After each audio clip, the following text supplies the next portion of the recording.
Assalamu alaikum and welcome to another edition of the BIC podcast. Today we are doing a special edition of our podcast where we have a panel with us to navigate you through to the career options and what kind of support we're going to discuss topics about regarding career options, subject choices, industry support, and without a further ado, let me just go ahead and introduce our panel for today. So today we have with us Dr. Henna Karamat Durrani. She is the Director of International Cooperation at NAVTTC. We have Vanessa Potter, all the way from United Kingdom, joining us today. She is the Global Vice President of Essex University. And then we have Rukhsana Shehzad, very own Beaconhouse school system, principal at the Karamat campus. And then we have, last but not the least, Lubna principal ONA Levels Headstart. Welcome to you all to this very special edition of the BIC podcast. As I discussed earlier, we're going to be talking about career choices, how to navigate subject selections. So I would like to present the first question to the ONA level heads present here because obviously that's more relevant to you guys.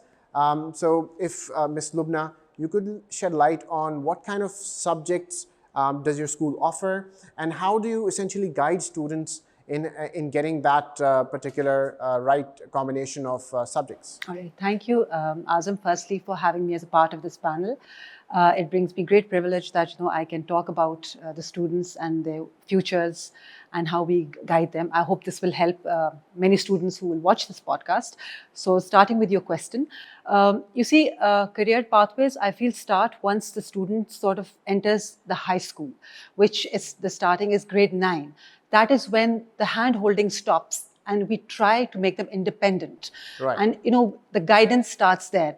So the subjects offered at our school, we offer all humanities, we offer sciences, we offer business subjects, and we have subjects like food and nutrition, fashion and textile, art and design, media studies.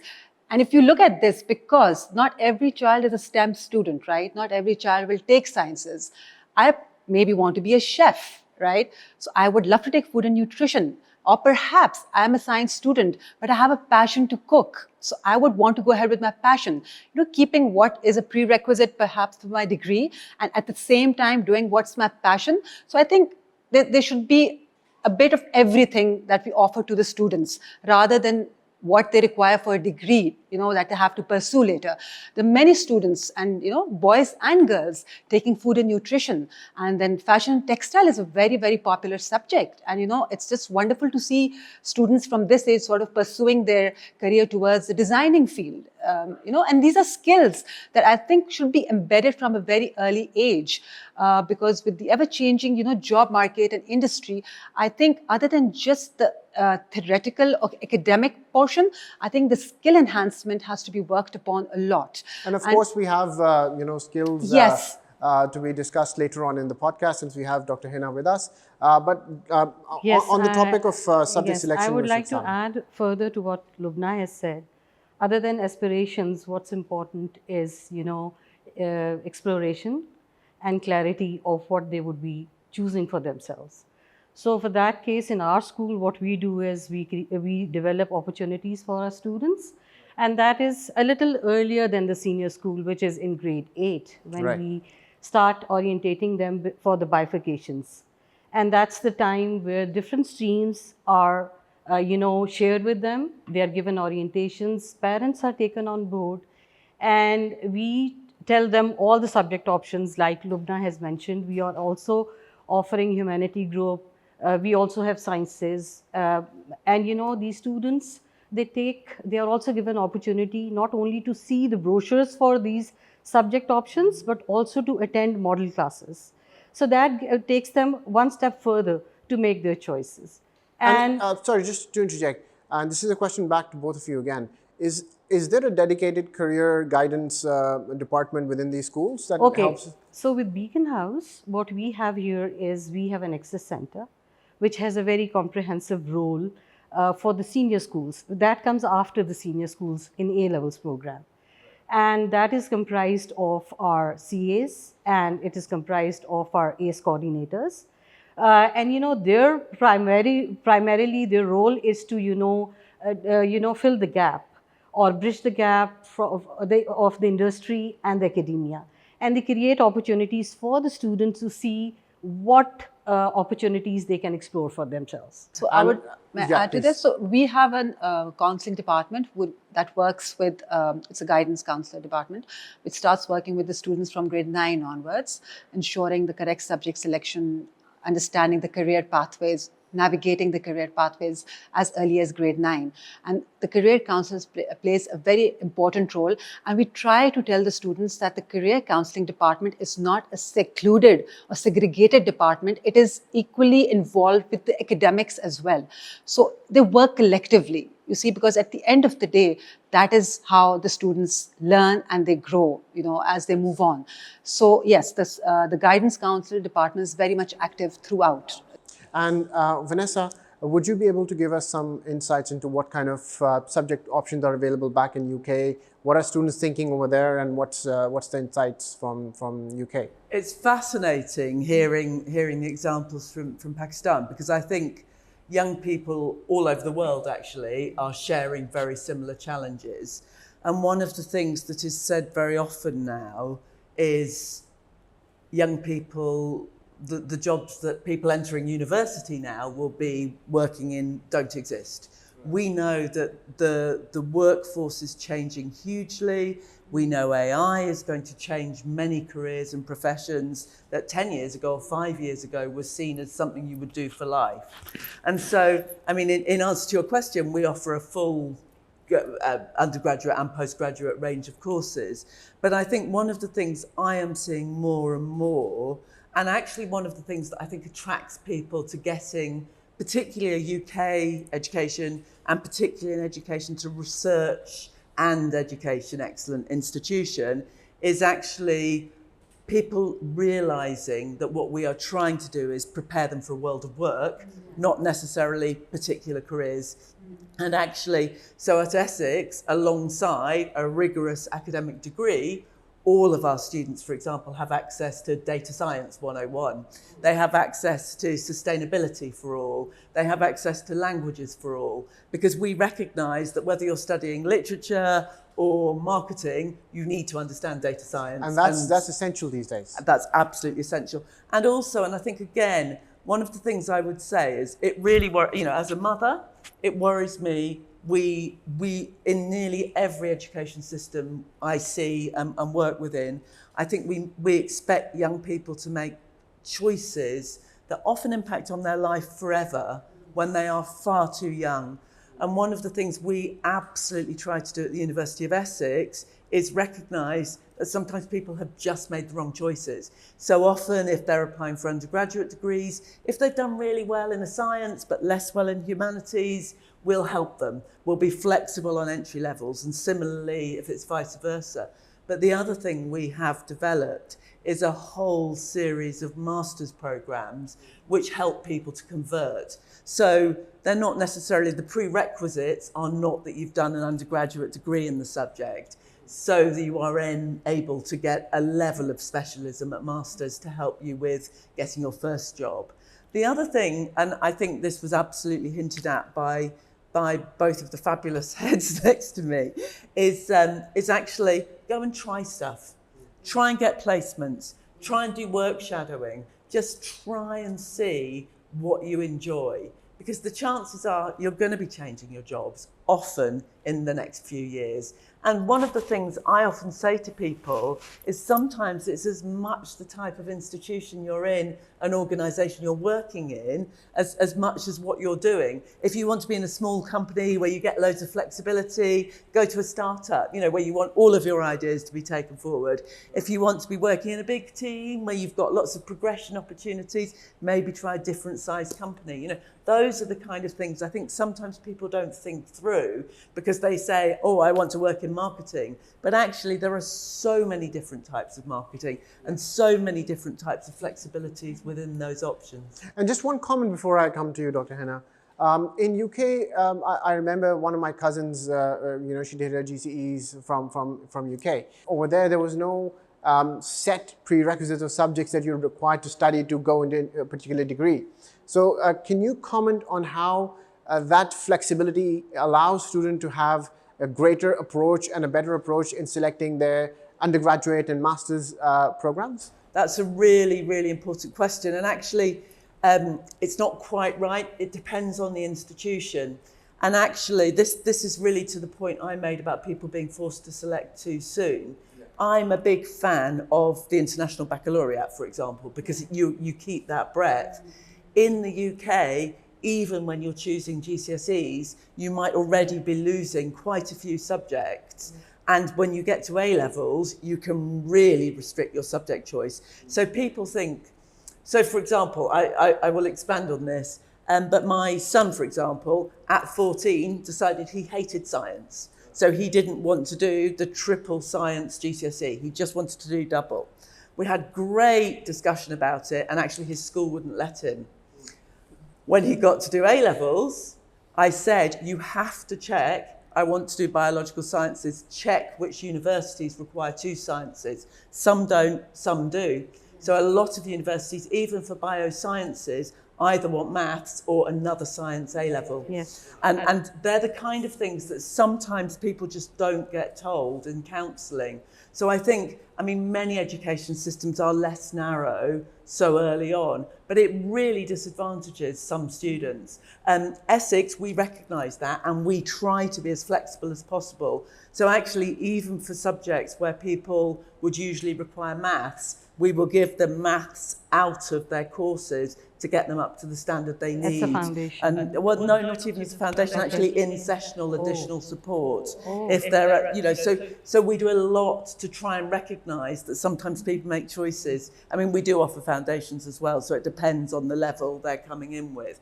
But it's a real challenge, because in the UK, there are huge differences. And then if you think you've got students applying around the world, imagine the complexity. Of course, it becomes very tough. Yeah, really tough. So Dr. Henna, I just want to leave the floor open to you. Vocational training at NAVTTC takes a completely different approach towards education. How do you see our students benefiting from that kind of a structure at NAVTTC? It's not a new approach. This is something which a different approach. Yeah. And this is something the need of this time. That's not a future. It's the present, and already we are very late. Not only in Pakistan, but globally, we have a lot of challenges. For example, one of the biggest challenges is the mindset. And the mindset that we are struggling with, for example, people are going into the higher education. Right. That's really good. You are getting the degrees. But, during your student life, we know that we all have the multiple intelligences. So people, the students and the graduates, they want to go to different fields and they start exploring themselves. And by the time, that hands-on education, that kind of education where it's more of a, it's experiential learning that they are doing. And the mindset is that NAVTTC, which is National Vocational Technical Training Commission, with the Higher Education Commission Pakistan and the Federal Ministry of Education, we are trying to revamp that. We are trying to address actually the problem, not only in the Pakistani education system, but also globally. And globally, the challenges that we are facing, these are the workforce, the market-ready graduates. And it's very late when they complete their education. It should be the part of education. For that reason, what we are doing, we are trying to revamp, we're trying to go back to the curriculum, looking into it, that how we can incorporate the skills, the attitudinal changes, the soft skills, for example, the language, different kind of language learnings, or whatever that, and when we talk about the vocational, if somebody is interested into any kind of a field, for example, it's not always the conventional fields that we talk about, or the trades that we talk about. There are high-end industry, students and the graduates and people of all ages, irrespective of the age and the gender we are working, and the person with disabilities, we are also working with them.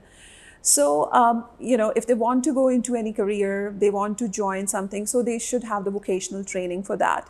And the technical training is also the part of it, and then there are different levels. So what we are doing is that, starting from the school system, where it's more like a practical approach towards learning, and then the students, they have the ability, they are enabled to go back into the market or to go to the market with the required skills. And one more thing that we are very much focused on, apart from the mindset, apart from that, or the marketing, all the campaigning that we have started, the entrepreneurial ecosystem, which means that people and the graduates should come into the services, and from a very early age they should start earning. So we are also focusing on that. So just a follow-up question on that. So you've discussed the structure of NAVTTC and how it's a different approach to education, and how we can fill that gap between a conventional way of getting educated and this vocational training.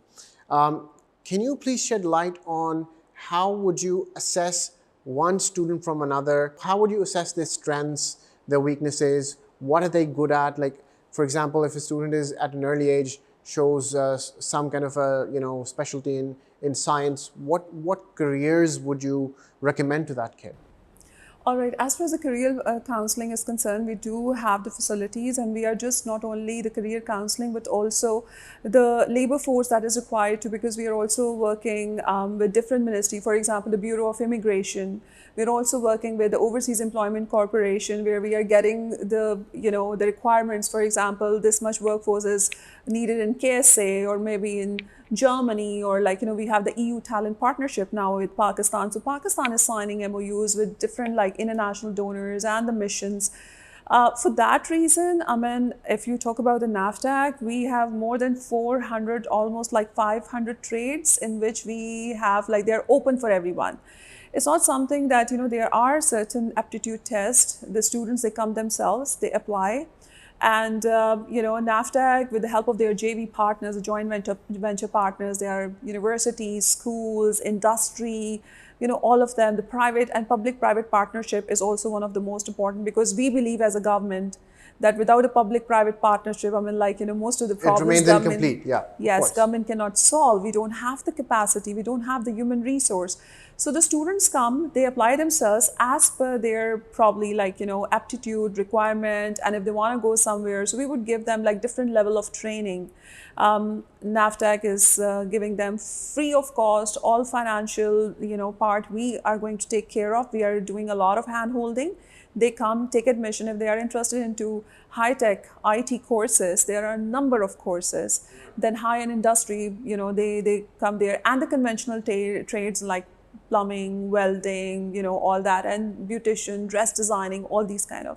So they come with their own, for example, interest, and they feel that they apply there. Once they are selected, so we train them. Right. There are different levels, and then they go to the skill level. And if they want to go abroad, for example, if they want to pitch into the global market, world is open for them. We want them there to go, and we don't have this, we don't agree with this philosophy of a brain drain. We believe in brain gain, and you have a global market where you can go and join. That's a wonderful way to look at it. So I think the next question that I would like to ask Vanessa would be that, with a very wide range of career options available, what kind of trends are you looking at in United Kingdom? And perhaps if you could shed light on a global trend, if you are familiar with any? So, I'm very, very struck by what you were saying, actually, because I think we're in the process of really looking at how all of our degrees, undergraduate and postgraduate, turn out career ready or work ready young people.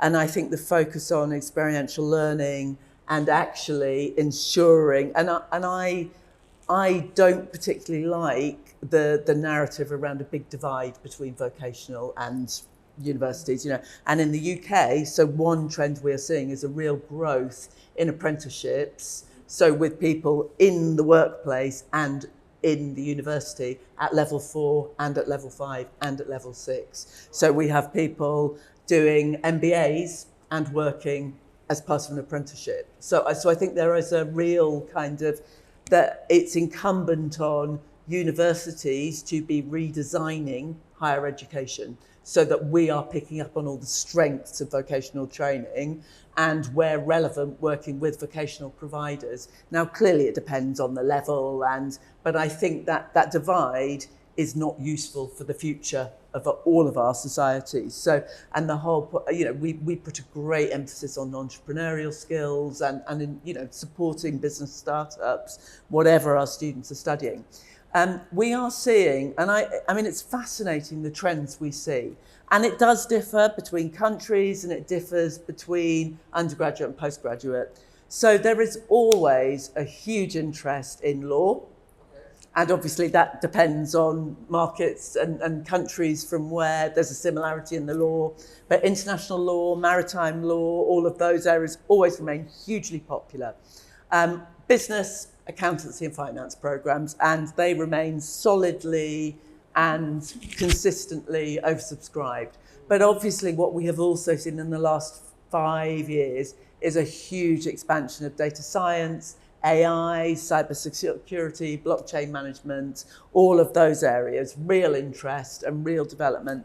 And then I think there's some other interesting things coming through. So psychology has really come out of nowhere since, obviously it was always a strong interest, but really, really expanded, and aligned with that some counselling skills, and then all of the other things, I guess, which makes sense. So digital marketing, journalism, but digital journalism, podcasting, hugely popular now as part of the, so I think some things that make sense, and then some things that come from left field. So for example, we're seeing a real expansion in areas like curatorial studies as kind of countries develop cultural and a re-engagement with museums and galleries, but also sport management. Real expansion in physiotherapy and sports physiotherapy. So just, sports sciences generally. So really interesting spread actually, and fascinating.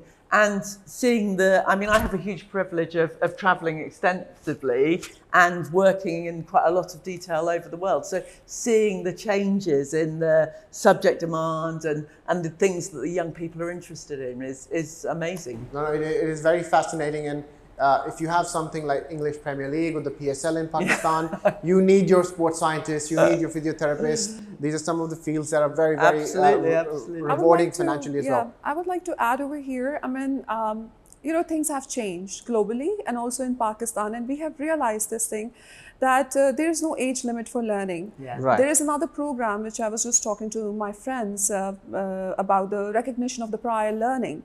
If you have a skill, you come with your skill, we have assessors, they are going to assess you and they are going to give you a certificate, which is going to be a kind of a passport where you can go and you can use this irrespective, but you need to have a little bit of soft skills. You need to know how to sell yourself in the market, irrespective of the fact that, you have to finish one day your studies and then get into the job market and to learn it. So I believe that things, for example, there is no age limit for an entrepreneur. Exactly. There is the COVID times have given us great lessons. Yeah. And apart from all that, this is exactly NAVTTC at all levels is doing. We are trying to be talking to the industry academia gaps, because industry is so busy. Academia wants to. So both of them, they need to bridge the gap. So that gap would be actually bridged when our students are going to come out from the classes, go into the industry, sit there, learn those skills which are required further, and that's going to make them absolutely. Yeah. And then, what exactly? It's just seeing is believing. As she has talked about experiential learning, internship, apprenticeship. I am a big fan of apprenticeship in UK. And then I see the Germany, they have the biggest TV set up over there. These are all the examples that we have. So I believe that for the Pakistani students in particular, if I talk about, it's a high time to talk to them about the real issue and the thing, so that they should be very focused. And within a less time span, they can have the certification, international certification, upskilled. So I would suggest here, that this post-COVID had brought a lot of opportunities for this generation, for us as well, for our generation as well, where we had been, upskilling for our careers. And it has not only brought a lot of opportunities for the students to, evaluate their choices, it has also made them think and taken this opportunity of, preparing themselves for online jobs. Online jobs, entrepreneurial skills we thought would be taught at certain level, and then the students would be ready for it.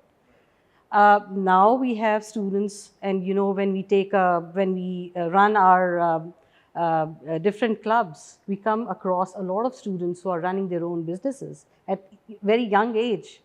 So I believe post-COVID brought opportunities, and how we are, fostering that or reinforcing it is by, engaging them in different internships, engaging them in different club activities, reinforcing what they're doing, and then, a mentorship where they want to share their experiences, and also, where they would want other students to learn from them.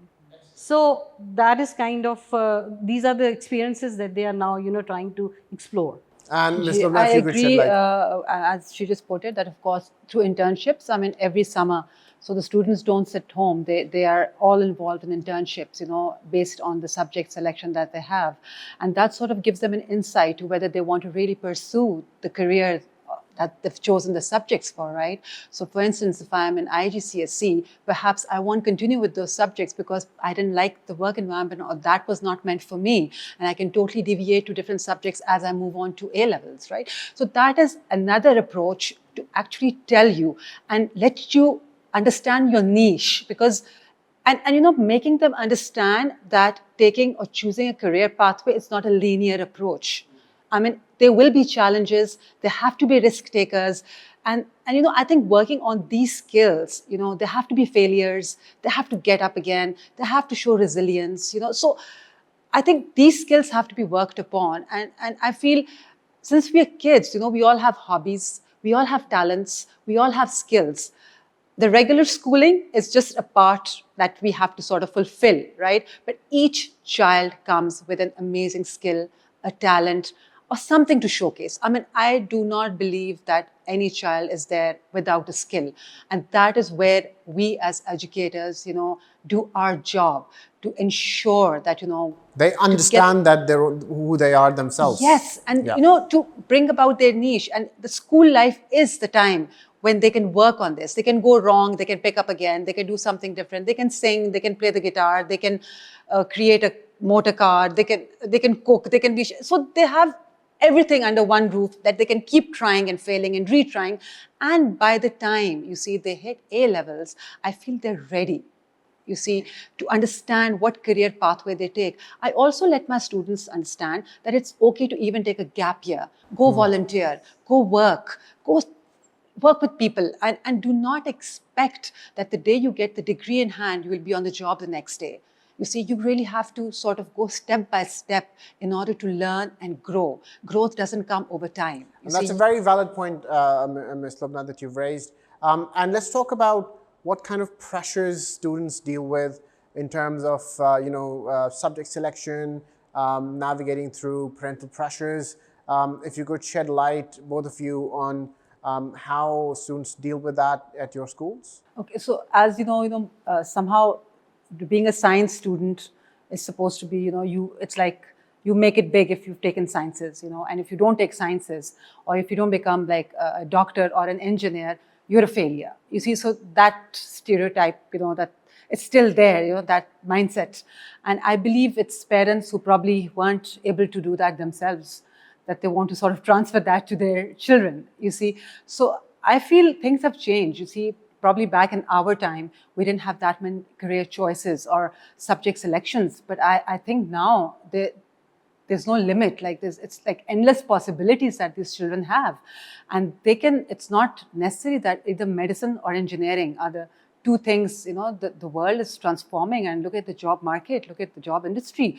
There's endless options. I mean, just even, leaving your digital print or being, around on social media can get you places, so there's a lot that you can do, and the parents the mindset shift has to be there, because I feel students understand that, educationists understand that, school leaders understand that, but the parents, somehow I still feel 70% of the parents still Perhaps need we to need to focus on parental guidance educated. as well. Yes, I feel we do have orientations, but those are most targeted towards the students, as in what subjects they should take and what subject will take them where, and sort of subject combinations. And but again, I feel that the parents need guidance, because many a times where we sort of assess the child, and somebody like me, I can tell that the child's potential is not sciences. The child can do a spectacular job in English literature, or psychology for that matter. And the parents feel that, no, what will he do with psychology? Is that even a subject? Not realizing the kind of scope psychology has, right? So I think parental counseling should be a part of our regular orientation sessions as well. And Ms. Lubna, if you could shed light on how students can, get out of this, maybe that pressure, that psychological pressure. Are there any mechanisms you would recommend? Are there any mechanisms at your school, that measures that you've taken as a head? First of all, I would like to add what Lubna has said. The social pressures are not only parents, it's peers also, it's the school also, it's the extended family also. So a lot of people are part of this social pressure. And other than the social pressure, I believe emotional pressure is also there, which is by the child, his or herself, because once they are entering into senior school, either they have a legacy of their siblings, or they have a legacy of somebody whom they have idealized. So they create their own idol, and then they want to be like that person. So self-created is also there. And this age is very fragile because of the reason that teenage hai. With the teenage, when they are also taking this serious choices of subjects, they are quite confused. And at that time, I think school, along with the parents, along with the the teachers, the whole it's like a triangle, as we say. Collectively, we can guide them, navigate them through this very delicate stage where they are given. In our school, what we are doing is we have a student counselor, a well-being counselor. Primarily, her job is to sit with the child, help the child through for the peer pressure, for the pressures, anxiety. A lot of a lot of help is given for Right. self-discipline as well. Sometimes students, they they have anxieties, they have pressure for not coping up with academics. So that is where we are supporting them, help through the well-being counselor. Whereas I believe all the educators that we have, all the teachers that we have, they in their own way are also providing emotional and social Wherever support they to can. the child. Yes, wherever they can. I think they are experienced, not professionals, but experienced counselors. These students, they come and they seek help from the teachers. And I believe sometimes we are the ones who call the parents and advocate our students and tell them how they could provide support at home and make them comfortable for the decisions that they are making, and what would be the outcome for the support that we collectively provide to the child. And Vanessa, if you could tell us any support mechanisms available at SX that students can avail. So obviously we're dealing with slightly older children, but I think a lot of the issues that have been flagged are quite similar. So, I mean, we have all of the standard support mechanisms you would expect. We have 24-hour telephone helplines, we have student support services, and then we have counselling service and medical centre and everything for more extreme concerns. But I think for me, the whole purpose of the higher education infrastructure, and particularly we're a campus university, it's partly about students looking after each other and learning to look after themselves.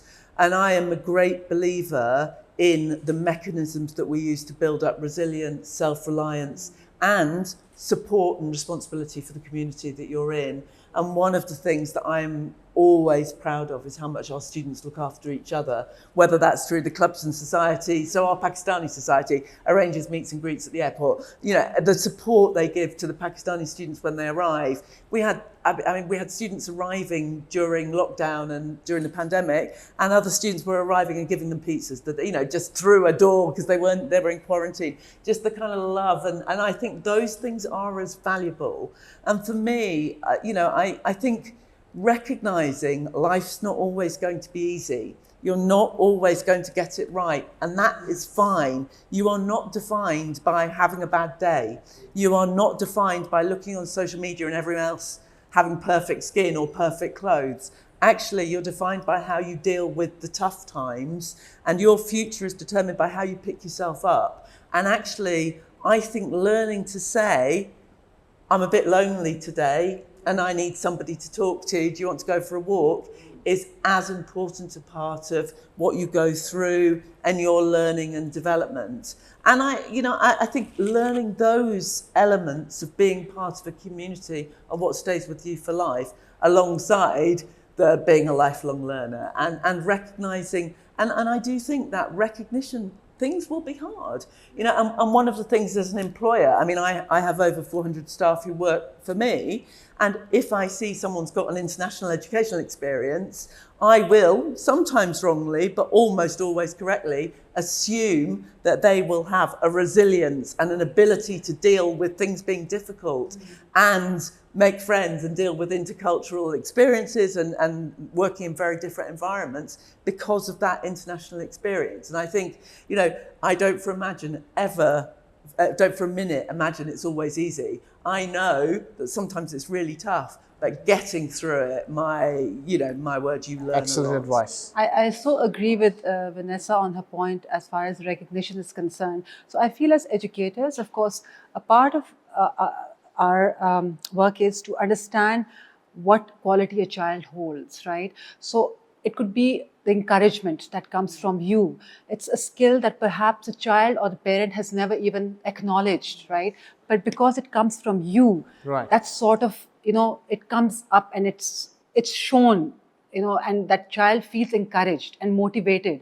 So they start working on that. So at times I feel that we need to do that for them, because they're unaware of what they're capable of. Provide the scaffolding. They provide the scaffolding and sort of tell them what they're capable of. You see, and I think at every age, probably, even in the work environment, Yes, you quite not, acknowledgement and acknowledgement, appreciation. I feel, appreciation, acknowledgement, recognition, you know, encouragement. I think these are all the things that are required, not just when you're a student, but even as you grow up and as you move into the work life. No, that's a feel very that valid point. also. And Ms. Henna, I'm sure you deal with a lot of, diverse range of students who have different kind of pressures. And if you could shed light on that. Yes, all my colleagues, they have talked about the pressures, and these are those pressures. Again, I would take a different perspective, and that is these are the stigmas attached. They are globally, and with the skill set. And for example, there are certain stereotypes that, what we are doing is we are also working on again, as I started my conversation today, on the mindset and the marketing campaign and all the awareness campaigns from the government level that we are doing with the help of our partners. So we believe that, as I said earlier, that without partnership, we cannot work as a government. So partnership for goals, that SDG 17, we are very much focused on, and with the help of our partners, what we are doing is that, we are also working on the financial stability that is required. And this is the mindset that, where their child or where their, and at every home in this you look at the economy of the world, the inflation. So we just want that everybody should earn and you should have a role.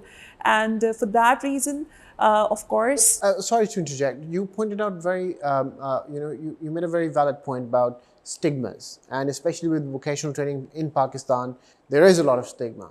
It's globally the stigma is attached. You just see the different countries and how would you counsel students to overlook that essentially, and how to cope with that? It's a very good question. And it's a very pertinent question in this point of time, because we are also working on the success stories. And we are also like, for example, so many girls and boys and graduates, young graduates who are still the students, who have just completed their studies, or maybe of any age. They, as I talked about the financial independence and that, stability. So at the end of the day, everybody wants to be financially stable with certain and then they want to start something. So we are working on, again, the awareness campaigns that we are doing from the government level with the help of our partners, and also wherever we can reach, probably it's a literature, probably it's the different videos, our social media campaigns are going on. There is a very, you can say, the Prime Minister of Pakistan, since we are working on the Prime Minister Youth Skill Development Program. So that initiative is such that, we are, the whole TVET sector, we are trying to revamp, because that's the backbone, that's the solution, not only for Pakistan, but also to different countries in the world. And we cannot separate these two. So for that, we have the career development centers, but it's a complete solution. It's not only for counseling, it is actually if a student or a graduate or anybody who wants to come with a little bit of skills, they just want to polish their skills, then they have a plan, or maybe a kind of a wish list that they want to do. They want to go to this country of destination. We are going to guide them. We are going to connect them to the right, probably the employers, and then prepare them so that the workforce and the labor market, that, the requirements that they meet, and they are job ready. So yes, mindset is one such thing that we are very much focused on. Excellent. And the success stories, the alumni stories, and all of them, and the people like yourself, these kind of initiatives for the students, the industry people are sitting over here, the right people, talking about the solutions and all this. So such kind of interactions, through these podcasts and all that, it's going to be a different kind of impact. It raises awareness. It lets them know that there are other options as well. Now, just before we, bring this session to a close, if you could all give us a parting thought on what advice, okay, let me rephrase this. What advice would you give, and in your case, high school students, in your case, of course, graduate and postgraduate students, and in your case, of course, students are looking to polish skills. What is one advice you would give them in order to navigate the plethora of options that they have in a better way? All right, I would advise my students that, there's endless limitations as far as career options are concerned. They should not think about one career or one pathway. They should try to discover as many career pathways as possible, whether it's during high school or after high school. And even if they have to take a gap year for that, that's perfectly fine. So they don't need to feel as if they're losers if that happens. All right, brilliant. I would say intellectual capacity, which means that they need to embrace themselves. They should know what they're doing. They should develop a roadmap for themselves. And then, as she said, taking risks. During that roadmap, if they are, they should be ready to take risks also and change their plans.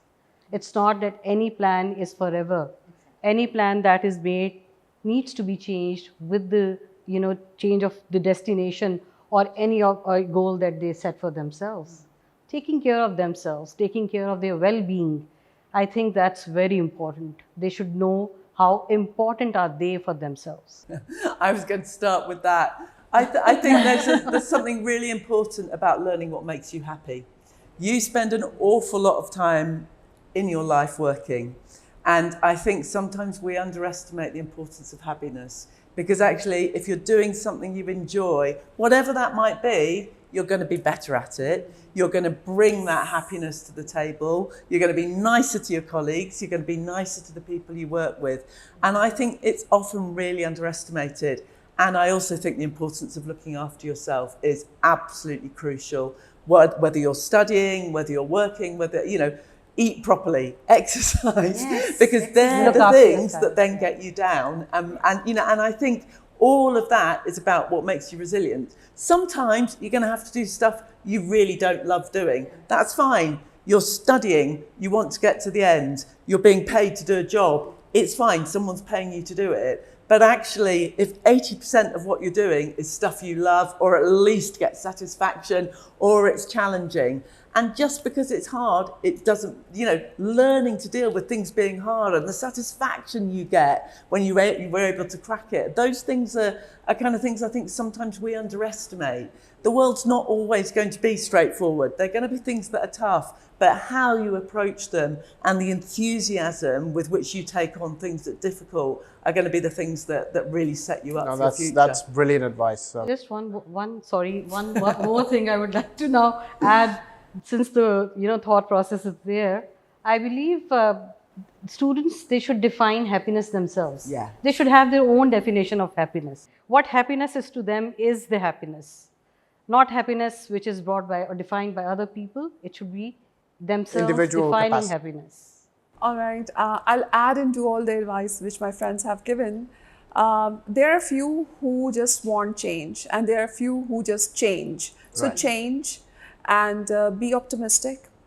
Make yourself financially stable. Primarily, I'm speaking to the women and all around the world, and also our Pakistani females and youngsters and everybody.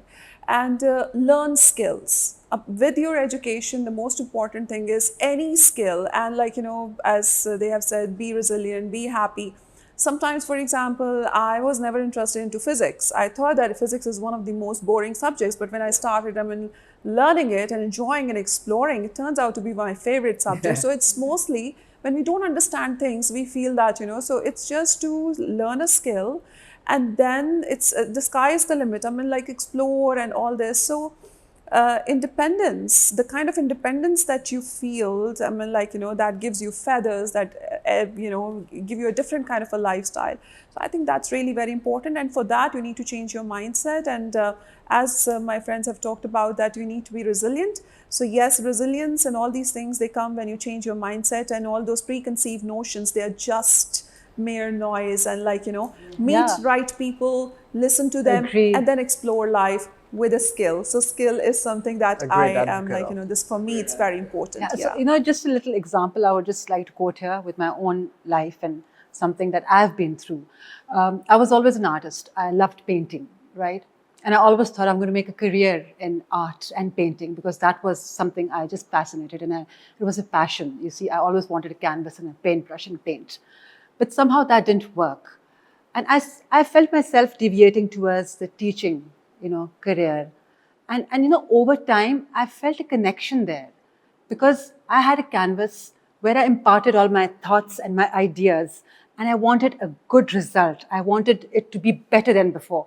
And that is what I found in my students over time, you see. And I felt the same motivation, and I felt the same sort of satisfaction by giving, by doing something, and then seeing the results.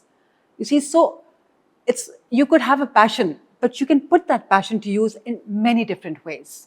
And somehow or the other, that will be connected to the career pathway that you've taken. No, that's a great personal story, and thank you to all of you for taking out the time today to speak to our students. I'm sure you've heard from one of the best people in town. We have talked about how you can handle pressures, societal pressures, navigating through subjects, options, what to expect when you're joining an industry. So yeah, I hope you've enjoyed this podcast as much as I have.